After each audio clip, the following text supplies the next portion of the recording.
Welcome to HB Reddit Stories. Today we will see stories of r/am I the a-hole. Am I the a-hole for keeping my late wife's money aside for our children? I lost my late wife when our children were young. She had money that was hers, we had joint and separate finances. Anything that was her separate finances is being saved for our children. Where the question of this comes in is I have remarried and I have a stepchild and another biological child with my present wife.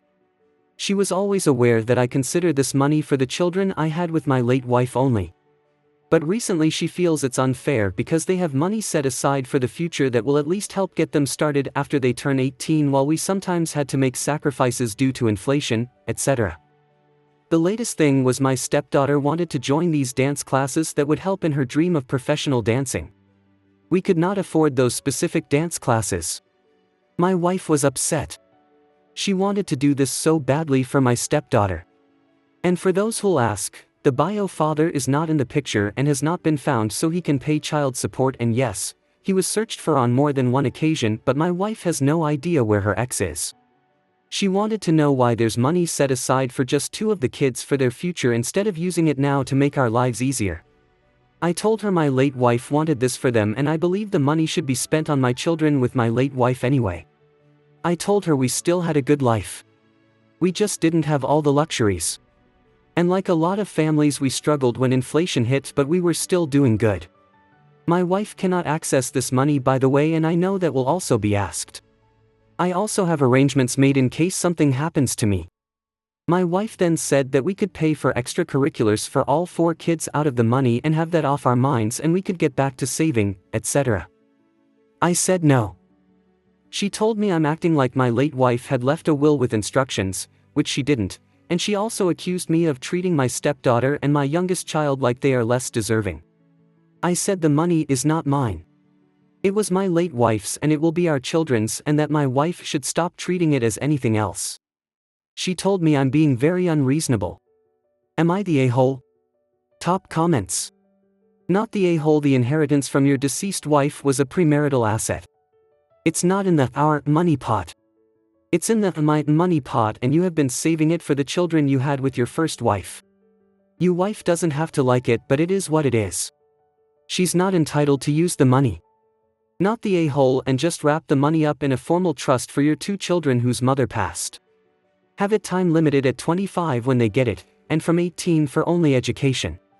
Your wife will need to get a job to fund your stepdaughter's extras and get over herself. I'd suggest a few sessions of couples therapy to get on the same page. NTA, this money was from your late wife and it is for the children you both had together. It is not for any stepchildren or other children you might have with someone else. If it was a need, like a medical issue maybe, I could possibly see using some of those funds, but anything that is a want, nope. Your current wife is the unreasonable one. Next story. Am I the a-hole for refusing to let my sister live with me after she insulted my daughter? I, 34M, have a 10-year-old daughter, Sora. She's an incredible kid, but unfortunately she was born with a condition that affects her speech and movement. My family has always been supportive, except for my sister, 29F, who has been quite insensitive over the years. Recently, my sister went through a rough divorce and asked if she could move in with us for a few months to get back on her feet. At first I agreed, because despite her faults, she's my sister. However, at a family dinner last weekend, she made a cruel joke about Emma's condition, saying something like, "At least I won't have to deal with her voice all the time." I was furious, but I didn't want to blow up in front of Sora, so I waited until after dinner. I confronted my sister and told her that her comment was hurtful and disgusting and that I would no longer offer her a place to stay. She blew up at me, saying that I was overreacting, that I was putting my child before my family, and that she was making light of the situation. Now my parents and some family members are saying I'm being too harsh, and she's having a hard time. I don't think I can forgive her easily, and I want to protect my daughter. Am I the a-hole for refusing to let her move in after what she said? Top comments. Not the a-hole. And pay attention to that line about your daughter versus your family. Your sister does not view your daughter as family. Hell, maybe not even as human. Keep your daughter safe. And you probably want to distance yourself from any family that take her side. I'd also turn the tables on your parents and ask them if they view their granddaughter as something other than family if they are so fast to defend your sister. Not the a-hole, your first priority is protecting your daughter, and your sister's comment was completely out of line. Making a joke about Sora's condition, especially one so cruel, is not something to take lightly.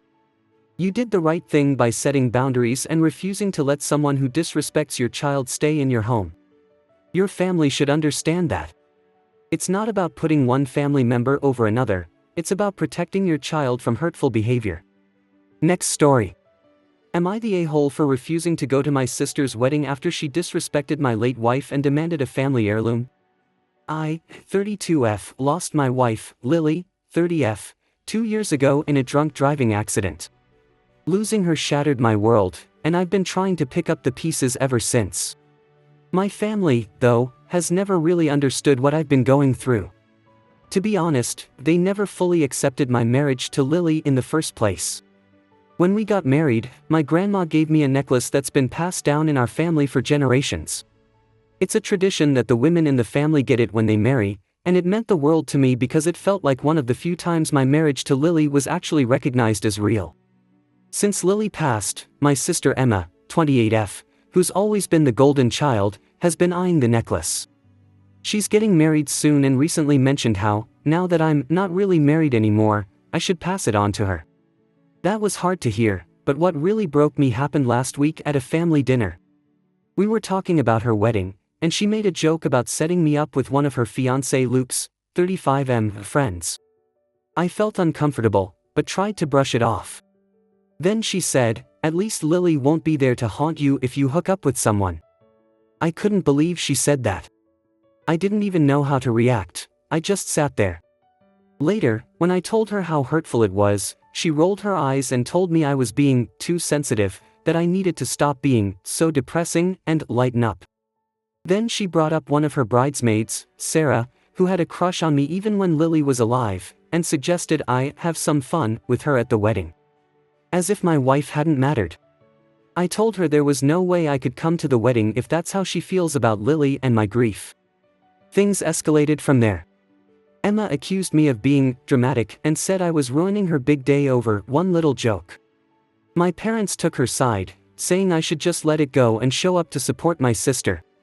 They even mentioned again how I should give Emma the family necklace, saying that since I'm not using it anymore, it should go to her now. Since then, I've been bombarded with calls from my parents, Emma, and even Luke. They've all told me I'm selfish, that I need to move on and stop holding on to the past.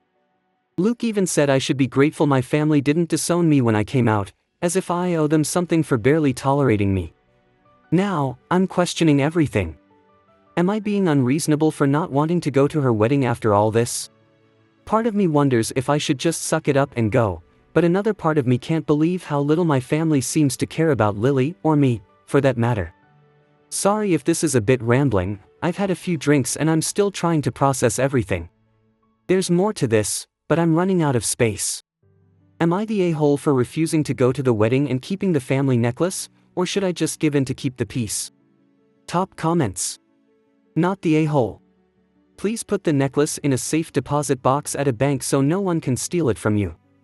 And make other plans, weekend away or time with a couple friends, instead of attending the wedding. Message a family member to let them know that you're safe but won't be attending Emma's wedding due to her poor treatment of you. Then, immediately turn your phone completely off for the entire weekend. Info. When it comes to the necklace, do all women in the family wear it for their wedding or just one person from each generation? OP replies. The necklace is supposed to be given to the first woman in each generation who gets married. Since I received it for my wedding to Lily, it's my keepsake. The tradition doesn't involve passing it on until the next generation, so it's important to me as a symbol of my marriage and connection with Lily. Next story. Am I the a-hole, refused to give up seat on a plane? Hi, all 4-hour flight today. Me and my partner, both early 30s, booked seats 1B and 1C. She gets claustrophobic on planes, and takes medication before getting on etc. The plane has 2x rows of 3, so 1B and 1C are center and aisle. We always get on the plane last, so there's less hanging around waiting for the doors to shut. When we boarded, an older couple were sat in seats 1A and 1B. They were given 1A and 1D, and offered us 1C and 1D.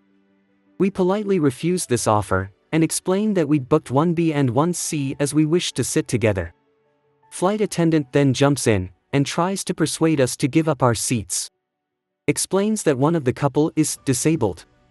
Again, we declined the offer. At which point, the flight attendant rolls her eyes, and the woman in 1B reluctantly moves. Am I the a-hole for not moving for an elderly, disabled couple? Top comments. Not the a-hole.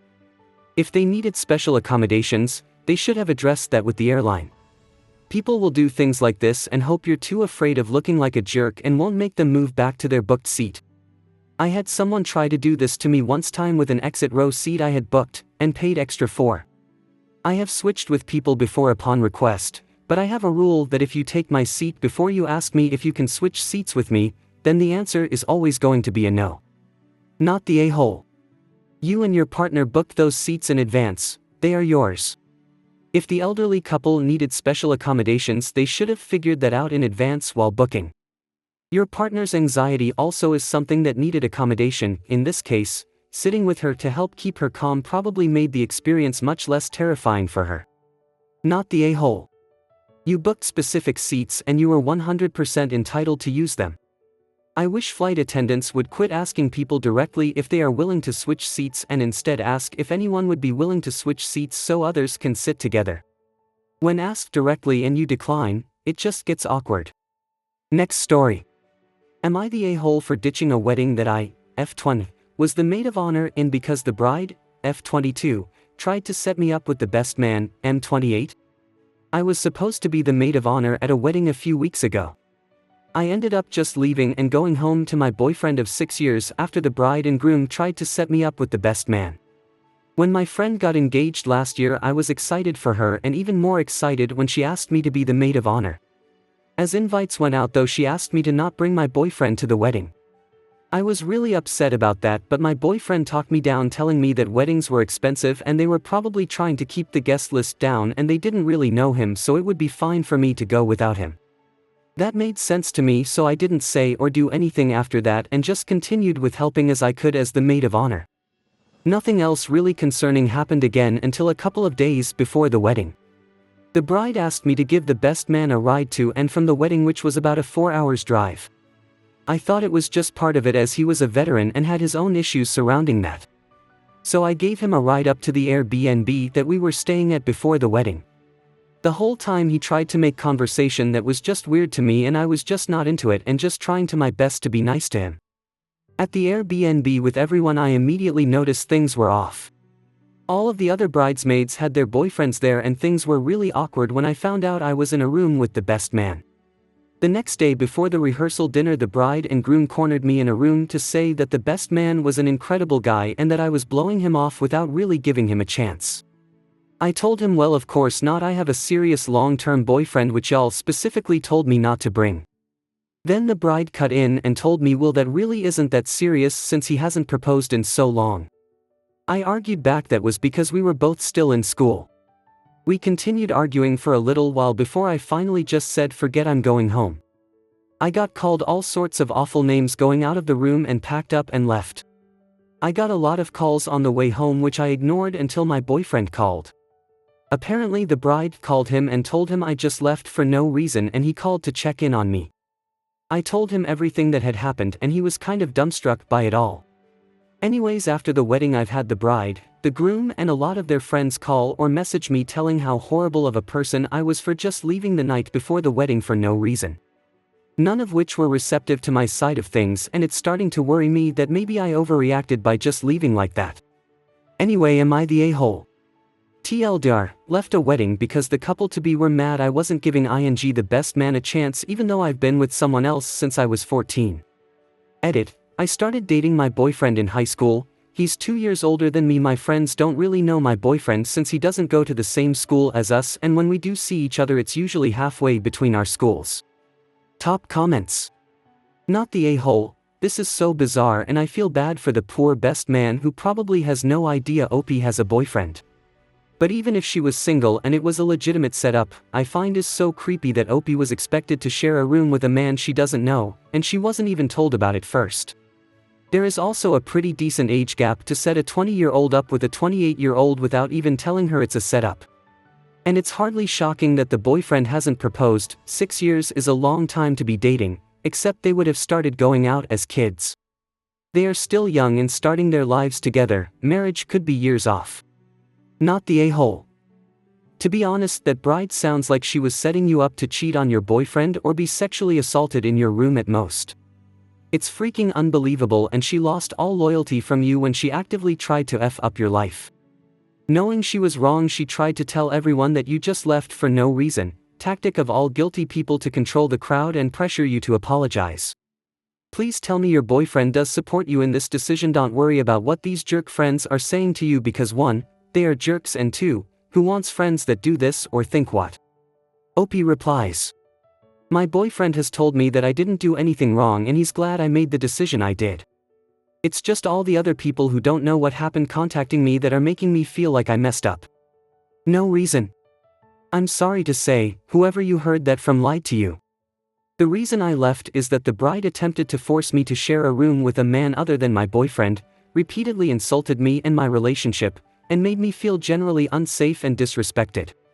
I was so devastated. I thought she asked me to be her MOH because she thought of me as a close friend, but now it seems like she only did it to attempt to force me into a sexual relationship with a practical stranger. Not the a-hole.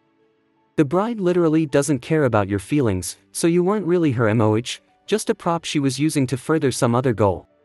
Without knowing more about the situation, I can't be sure whether it was because she was prioritizing the best man over you or whether it's because she genuinely believes your boyfriend is bad for you, and therefore was just trying to replace him with anyone else. But either way, that is a completely unacceptable way to treat another person. Her behavior would have been appalling if you had been a stranger. The AHishness is off the charts since she was supposedly your friend. And anyone who can't see that either doesn't know the whole story or else is proving themselves to be an a-hole as well. I hope you guys liked this video. If you did, make sure like, comment, share and subscribe the channel HB Reddit Stories.